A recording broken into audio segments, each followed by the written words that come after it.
ಶ್ರೀ ಪರಂಜ್ಯೋತಿಯವರ ಪವಾಡ. ಇದು ಛತ್ತೀಸ್ಗಢದ ಬಿಜಾಪುರ್ನ ಸಾಗರ್ ಗಾವ್ದೆ ಅನ್ನುವವರಿಗೆ ಆದಂತಹ ಅನುಭವ.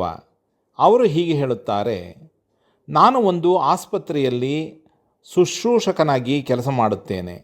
ಬಹಳ ದಿನಗಳಿಂದ ನನ್ನ ಕಾಲುಗಳಲ್ಲಿ ನೋವಿತ್ತು. ಆದರೆ ನಿನ್ನೆ ನೋವು ತಡೆಯಲು ಅಸಾಧ್ಯವಾಗಿತ್ತು. ರಾತ್ರಿ 8:30ಕ್ಕೆ ನಾನು ಆಗ ತಾನೇ ಆಸ್ಪತ್ರೆಯಿಂದ ನನ್ನ ಕೆಲಸ ಮುಗಿಸಿ ಹಿಂತಿರುಗುತ್ತಿದ್ದೆ ಮತ್ತು ಇನ್ನೂ ಸ್ನಾನ ಮಾಡಿಲ್ಲದೆ ಇದ್ದುದರಿಂದ ಇನ್ನೊಬ್ಬ ಸೇವಕರಿಗೆ ನನಗಾಗಿ ಪ್ರಾರ್ಥಿಸಲು ಕೇಳಿಕೊಂಡೆ. ಪ್ರಾರ್ಥನೆಯಲ್ಲಿದ್ದಾಗ ನನಗಾಗಿ ಪ್ರಾರ್ಥಿಸುತ್ತಿದ್ದ ಸೇವಕರ ಕೈಗಳಲ್ಲಿ ಎಣ್ಣೆಯೂ ಬಂದಿತ್ತು. ಈ ಎಣ್ಣೆ ಎಲ್ಲಿಂದ ಬಂತು ಎಂಬುದರ ಬಗ್ಗೆ ನಾವೆಲ್ಲರೂ ತುಂಬ ಆಶ್ಚರ್ಯಚಕಿತರಾಗಿದ್ದೆವು. ನಮ್ಮ ವಿಸ್ಮಯಕ್ಕೆ ಮತ್ತು ಆನಂದಕ್ಕೆ ಎಣ್ಣೆಯು ಪಾದಕೆಗಳಿಂದ ಬರುತ್ತಿರುವುದನ್ನು ಕಂಡುಕೊಂಡೆವು. ನಾವು ಈ ಪವಾಡದಿಂದ ಎಷ್ಟು ಭಾವಪರವಶರಾದೆವೆಂದರೆ ಅದರ ಚಿತ್ರಗಳನ್ನು ಅಥವಾ ವಿಡಿಯೋವನ್ನು ತೆಗೆದುಕೊಳ್ಳಲು ಮರೆತು ಬಿಟ್ಟೆವು.